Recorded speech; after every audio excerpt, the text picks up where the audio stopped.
Narbonne-Perpignan, un derby pour clôturer cette 9e journée de Pro D2 au Parc des Sports et de l'Amitié. Une semaine après sa claque reçue à Aurillac, l'USAP est désireuse de se racheter, mais en face c'est un voisin narbonnais en danger et toujours en délicatesse au classement avec cette 15e place occupée. Les premiers points de la rencontre vont d'ailleurs être inscrits par les Audois après une faute perpignanaise. 3e minute de jeu à peine et premier coup de pied pour Pierre-Alexandre Dutte. Face au vent, l'ouvreur narbonnais ne tremble pas et débloque la situation. 3-0 en faveur de sa formation, puis 6-0 en faveur de Narbonne. Ultra réaliste jusqu'ici. 2 incursions dans le camp catalan et 6 points marqués par Pierre-Alexandre Dutte.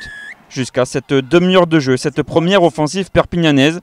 Toujours infructueuse, l'attaque catalane va cette fois-ci trouver la faille. La passe sautée de Jacques-Louis Podguiter à destination de Julien Farnoux. La conclusion de l'arrière perpignanais pour le premier essai de la rencontre. On revoit cette offensive, l'Ifemi Mafi, Jacques-Louis Podguiter qui décale Julien Farnoux à la conclusion. Transformation d'ailleurs de Jacques-Louis Podguiter et après une demi-heure de jeu, c'est Perpignan qui prend les rênes de cette rencontre, 7-6. Il n'y aura plus d'autres points dans ce premier acte, un derby tendu, beaucoup de tension et d'approximation dans ces 40 premières minutes. 7-6 seulement, c'est le score à la pause, rien n'est fait donc. D'autant qu'au retour des vestiaires, les mauvais gestes vont se poursuivre. Charge irrégulière, regardez, de Romain Manquia, ici à droite. Carton jaune contre le capitaine de Narbonne, qui ne comprend pas la décision de M. Clavé. Une période d'infériorité numérique que vont plutôt bien gérer les Narbonnais. Jusqu'à l'heure de jeu, cette mêlée, introduction, Sadek Degmash.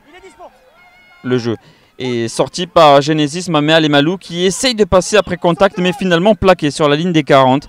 Même sens du côté de Sadek Degmash. L'USAP est offensive et admirée. Cette passe, cette inspiration, ce geste de génie de l'Ifemi Mafi à la conclusion. Jean-Bernard Pujol pour le 2e essai de ce match. 2e essai catalan alors que l'on revoit la vista du Tongien l'Ifemi Mafi, le capitaine de Perpignan. Et le premier essai de Jean-Bernard Pujol dans ce match. Premier essai oui parce qu'ils vont en marquer un second, l'ailier de l'USAP sur cette relance. Mathieu Acebes affole toute la défense orange et noire.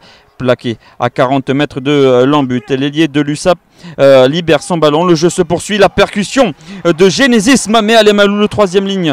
Samoan qui fait des ravages, qui passe après contact et à la conclusion, encore une fois, sous les perches. C'est Jean-Bernard Pujol. 3e essai déjà dans ce match de Perpignan. Le doublé pour Jean-Bernard Pujol.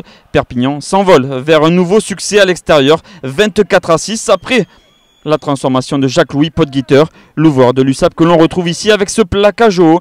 Il le sait, il vient s'excuser de suite sur Léo Griffoul.